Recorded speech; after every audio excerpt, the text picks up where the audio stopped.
एक तरीका ये है कि आप पैसे लगा दें, एड्स ऑन कर दें, पोस्ट को बूस्ट कर दें और पेज को प्रमोट कर दें और फिर बैठे रहें इस इंतजार के अंदर कि आपका पैगाम ज्यादा से ज्यादा लोगों तक पहुंचेगा। लेकिन दूसरा एक स्मार्ट तरीका है। वो स्मार्ट तरीका यह है कि आप अपनी सारी पोस्टिंग और सारी बूस्टिंग और सारी प्रमोशन और सारी एड्स की परफॉर्मेंस को रेगुलरली रिव्यू करें। ये आदत बहुत से लोगों में नहीं होती। वो डरते हैं डाटा से, वो डरते हैं एनालिटिक्स से, वो डरते हैं नंबर से। लेकिन दोस्तों, एक अच्छा और सक्सेसफुल फ्रीलांसर डिजिटल मार्केटर बनने के लिए परफॉर्मेंस ऑफ द एड्स को रिव्यू करना बहुत ज़्यादा ज़रूरी है। क्लाइंट आपसे बहुत दफ़ा रिक्वेस्ट भी करेगा कि मुझे डाटा प्रोवाइड करें कि मेरी एड्स किस तरीके से चल रही हैं और उनकी परफॉर्मेंस क्या है।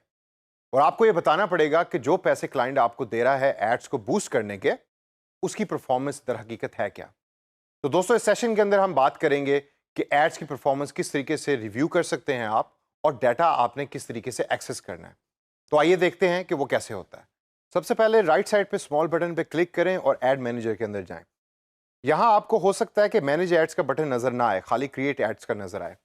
इसकी वजह यह है कि जो डमी अकाउंट हमने इस ट्रेनिंग के लिए बनाया था उसके अंदर अभी तक हमने कोई पोस्टिंग नहीं की। तो मैं अपना पर्सनल फेसबुक अकाउंट यूज कर रहा हूं जो मैं रेगुलरली यूज करता हूं डिफरेंट कंपनीज के प्रोडक्ट्स के लिए। तो यहां अगर आप नोट करें तो क्रिएट एड्स के नीचे मैनेज एड्स का बटन भी आ रहा है। अगर आपके पास मैनेज एड्स का बटन नहीं भी आ रहा तो आपको घबराने की जरूरत नहीं। अगर आप क्रिएट एड्स पे भी क्लिक करेंगे तो वो भी आपको फेसबुक एड मैनेजर पर ही ले जाएगा। तो आइए क्लिक करके देखते हैं।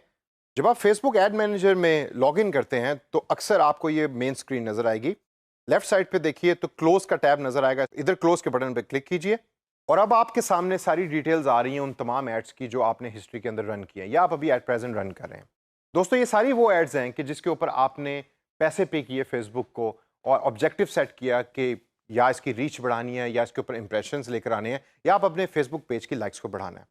तो इन एड्स के अंदर अगर हम गौर से देखें तो ये वो तमाम एड्स हैं कि जो मैंने हिस्ट्री के अंदर यूज़ की।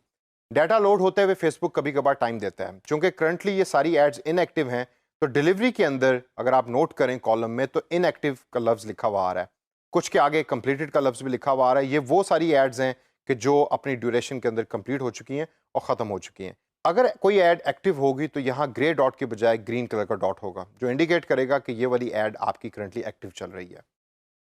अब क्वेश्चन ये है कि इन तमाम एड्स के अंदर से अगर आपने डाटा एक्सट्रैक्ट करना है या डाटा लेना है कि ये एड्स की परफॉर्मेंस कैसी रही है तो वो किस तरीके से करना है। एक तरीका तो ये है कि आप इनमें से किसी भी एक ऐड के ऊपर क्लिक कीजिए। लेफ्ट साइड के ऊपर आपको स्मॉल चेक बॉक्स बना हुआ नजर आ रहा है, उस पर जब आप क्लिक करेंगे और राइट साइड के ऊपर एक्सट्रीम राइट पे आप ऑब्जर्व करें तो आपको डिफरेंट ऑप्शंस दी हुई नजर आ रही हैं। उनमें से एक ऑप्शन है जिसके ऊपर 3 बार्स बने हुए हैं।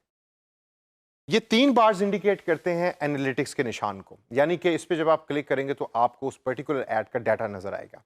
मैं चाहता हूं कि मैं अपनी तमाम प्रीवियस एड्स का डाटा एक्सट्रैक्ट करूं, तो मैं सेलेक्ट ऑल पे क्लिक करूंगा ताकि सारे चेक बॉक्सेस सेलेक्ट हो जाएं और उसके बाद उसी निशान पे क्लिक करूंगा जो मैंने अभी पॉइंट आउट किया, जो एनालिटिक्स का निशान है। और उस पर क्लिक करने के बाद मेरे पास सारे का सारा डाटा उन तमाम एड्स का अपीयर हो जाएगा।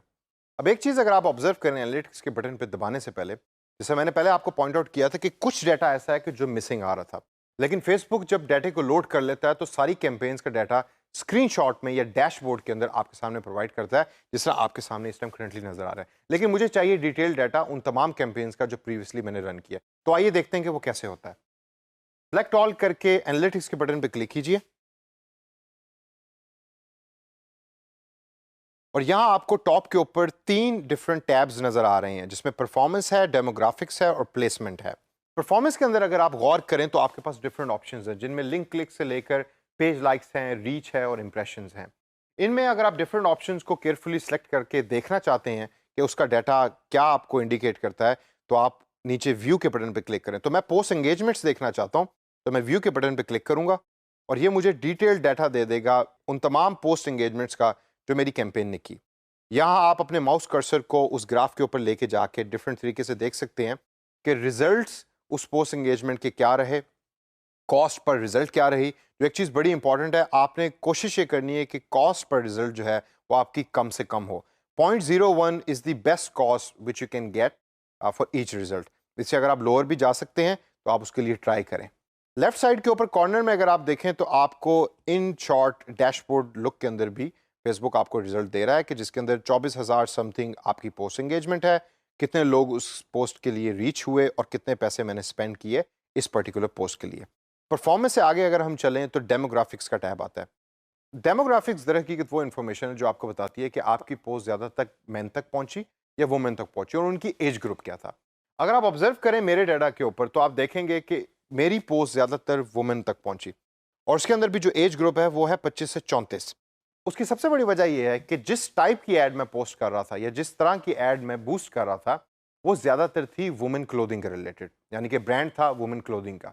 तो मेरी टारगेट मार्केट थी वुमेन, इसकी वजह से ज़्यादातर रीच पहुंची वुमेन तक और उसमें भी एज ग्रुप है 25 से 34। राइट साइड पे मेन आपको नज़र आ रहा है, उसके अंदर भी डिफरेंट एजेस ग्रुप हैं।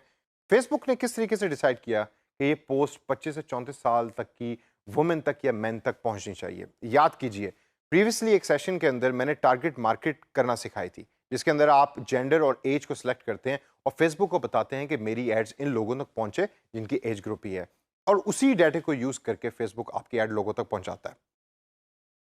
डेमोग्राफिक्स के बाद अगर हम देखें तो प्लेसमेंट्स का टैब है। इस पर जब आप क्लिक करेंगे तो ये आपको बताएगा कि आपकी एड्स ज़्यादातर फेसबुक पे रही, इंस्टाग्राम पे रही, मैसेंजर में रही। तो फेसबुक के ऊपर हमारी ज़्यादा से ज़्यादा एड्स रन की हैं। ब्लू कलर का जो बार है वो रीच को इंडिकेट कर रहा है और जो ग्रीन कलर का बार है वो रिजल्ट्स पोस्ट इंगेजमेंट को इंडिकेट कर रहा है। दोस्तों यहाँ हमने देखा कि पोस्ट इंगेजमेंट का डाटा हमें क्या बताता है। इसके अलावा link clicks, page likes, impressions या रीच का डाटा भी फेसबुक आपको प्रोवाइड कर रहा है। अब आप इस डाटा को गौर से देखिए, हो सकता है कि इनमें से कुछ ऐसी चीज़ें हैं जो अभी आपके फेसबुक एड मैनेजर में अपीयर ना हो रही हैं, लेकिन जैसे जैसे आप एड्स को रन करेंगे और ऐड का डाटा फेसबुक कलेक्ट करेगा तो ये सारे का सारा डाटा आपके सामने अपीयर होना शुरू हो जाएगा। डाटा से डरने की ज़रूरत नहीं, इसको यूज़ कीजिए क्योंकि डाटा आपका दोस्त है।